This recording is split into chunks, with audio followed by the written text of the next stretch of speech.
প্রিয় লালমনিরহাটবাসী, হ্যাঁ কথা বলো না, এ কোন বেয়াদবের পাল্লায় পড়লাম রে বাবা, আশ্চর্য কথা।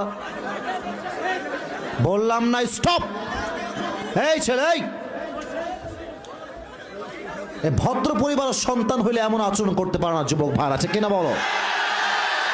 মাছের বাজার পাইছে মনে হয়, ফাইজলামের একটা লিমিট আছে। একজন দাঁড়ায় থাকবে না, বসো। প্রিয় লালমনিরহাটবাসী, আপনারা জানেন আমাদের ওয়াজগুলো বাংলাদেশের কোটি কোটি মানুষ দেখে। এখানে কয়েক হাজার লোক আছেন, কালকে পুরো দেশের মানুষ এই মাহফিলটা দেখবে। আরে মিয়া, আপনারা আমাকে এমন পরিবেশ দিবেন যেন পুরো দেশ বলতে বাধ্য হয় যে লালমনিরহাটের সন্তান কোনো অভদ্র ঘরের সন্তান নয়, সব ভদ্র ঘরের সন্তান আমার সামনে বসে আছে। এটা আপনাদের দায়িত্ব। আমি কেন পায়ে ধরবো, কেন আমি অনুরোধ করব আপনাদেরকে? আমি একজন মেহমান মুসাফির হয়ে এখানে এসেছি। যেভাবে চিৎকার চেঁচামেচি ডান থেকে তোমরা করছো, সামনেও ঠিকঠাক, বামেও ঠিকঠাক।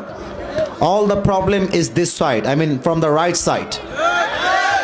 এর ডানের যুবকরা বারবার তোমরা দেখো বাবা, আমি তোমাদের বড় ভাই হয়ে তোমাদের হাতে পায়ে ধরে আবদার রাখলাম, আর কোনো আওয়াজ করো না, বসে যাও, বসে যাও। যারা এখনো দাঁড়িয়ে আছো, I repeat again, sit down there, বসে যাও, বসো, বসো। তোমরা ওখানে যারা দাঁড়িয়ে আছো ওদের দেখতে সমস্যা হচ্ছে, এটা বোঝো না?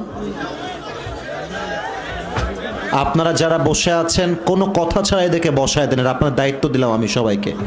আপনারা বসায় দিবেন কিন্তু কোনো আওয়াজ হবে না। একটা প্যান্ট খুলে ফেলতে হবে একদম ধাক্কা দিয়ে। ভালো করে বলি, বসে না। যে যেখানে দাঁড়িয়ে আছে লুঙ্গিটা টান দিয়ে ধরে বসায় দেওয়া লাগবে, ঠিক কিনা বলেন? খবরদার কেউ কারো লুঙ্গি টানতে যাবেন না, লুঙ্গি খুলে গেলে বিপদ হয়ে যাবে কিন্তু। ব্যাস, মাশাআল্লাহ, বসে গেছে। আস্তাগফিরুল্লাহ, আস্তাগফিরুল্লাহ। আপনাদের একজন মেহমান হিসেবে দাবি রাখলাম, দাঁড়িয়ে থাকা ভাইদের বসতে বলবো না, তবে একটা আবদার রাখবো, কথা বলবেন না, কেউ তার ফোন নিয়ে ব্যস্ত থাকবেন না। কমিটি বড্ড আশা করে এত সুন্দর একটা মাঠ তারা সাজিয়েছে। আমরা চাই এই মাহফিল থেকে একজন যুবক হলেও যেন নামাজি হয়ে বাসায় ফিরে যায়।